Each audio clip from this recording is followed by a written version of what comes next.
Chapter 12 talks about the importance of multicultural communications as it applies to public relations. And it's an area that has become much more important now in the 21st century than it probably has before.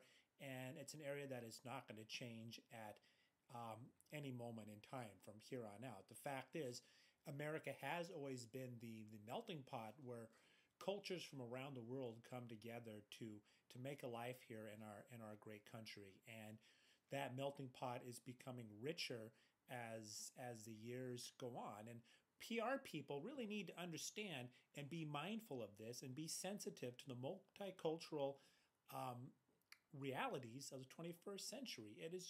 It's a new era for America, and so much is changing out there, not just in terms of culture, looking at ethnicity and the increase in populations within African American populations, Latino populations, Asian populations, but also in the fact that there is a growing senior citizen population as the baby boomers enter the senior citizen years, and what are their expectations and realities.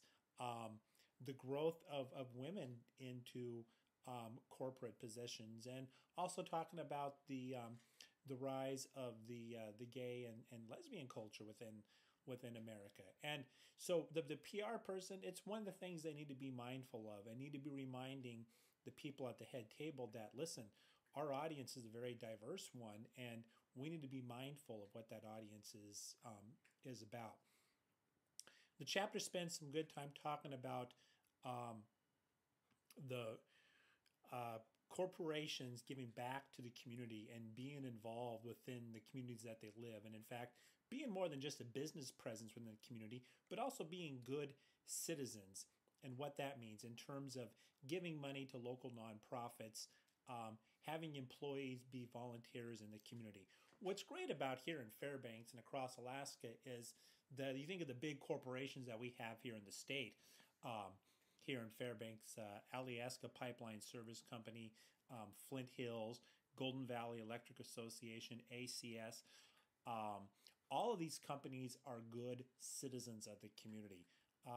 If you go to a nonprofit event here in town, there's a good chance that one of those names are going to be attached to it as a sponsor to the event, as a donor to the event. And really, Fairbanks would not be the type of community that it is in terms of the arts, in terms of the culture, in terms of the nonprofit sector, without those larger private corporations being good citizens and giving back to the community.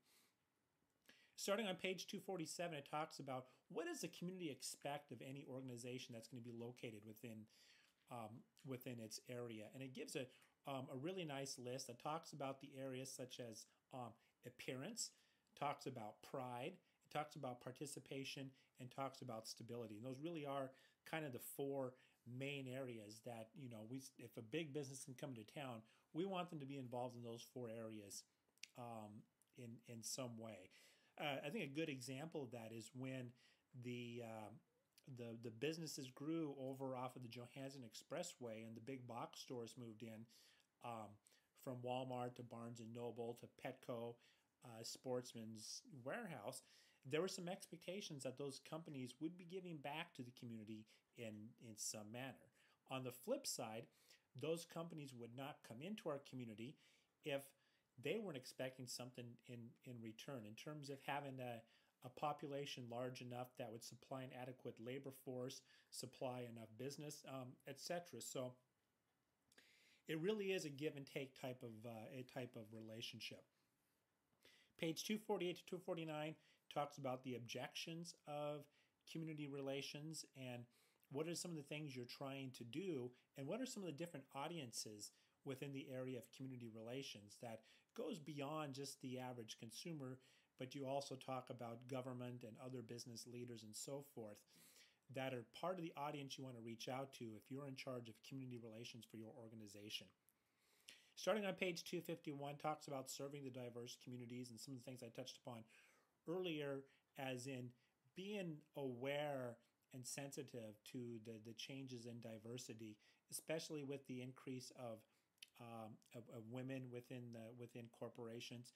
Talks a bit about the growth of women within public relations and the fact that close to 75% of PR practitioners um, are women. I know this firsthand as someone who attends PR conferences nationally and down in Anchorage and here locally in Fairbanks. There's a lot of times when I'm the only guy in the room, and that's really the reality of this business.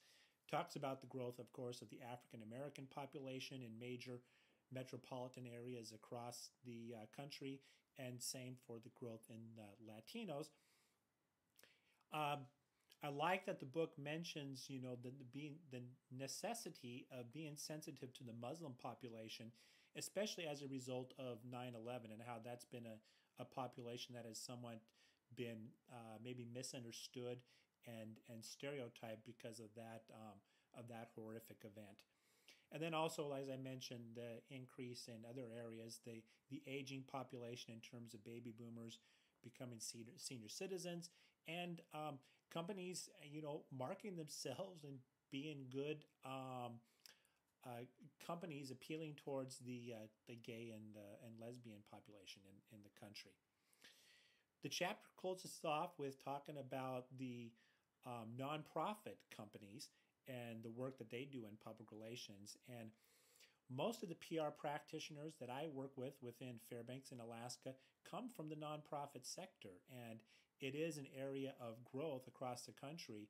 A lot of the PR jobs are coming out of the nonprofit sector because there's a lot of work that needs to be done there in terms of public relations. And what I've found with my colleagues is that they wear many different hats. And then the chapter talks about how a PR person for a nonprofit needs to be aware of how to position the organization. They need to be aware of basic marketing and advertising principles, need to know media relations, and a lot of times need to know about fundraising, because that's certainly a major objective of any nonprofit organization, is to bring in money to the organization. So I encourage you to look over that part. If you're considering public relations within Alaska, that's an area where I think there's a lot of potential for. The Fairbanks Memorial Hospital, for instance, is a company that has a very solid PR department, and I'll throw in my job here at the University of Alaska Fairbanks. We're essentially a nonprofit. Public relations is a key component of what we do.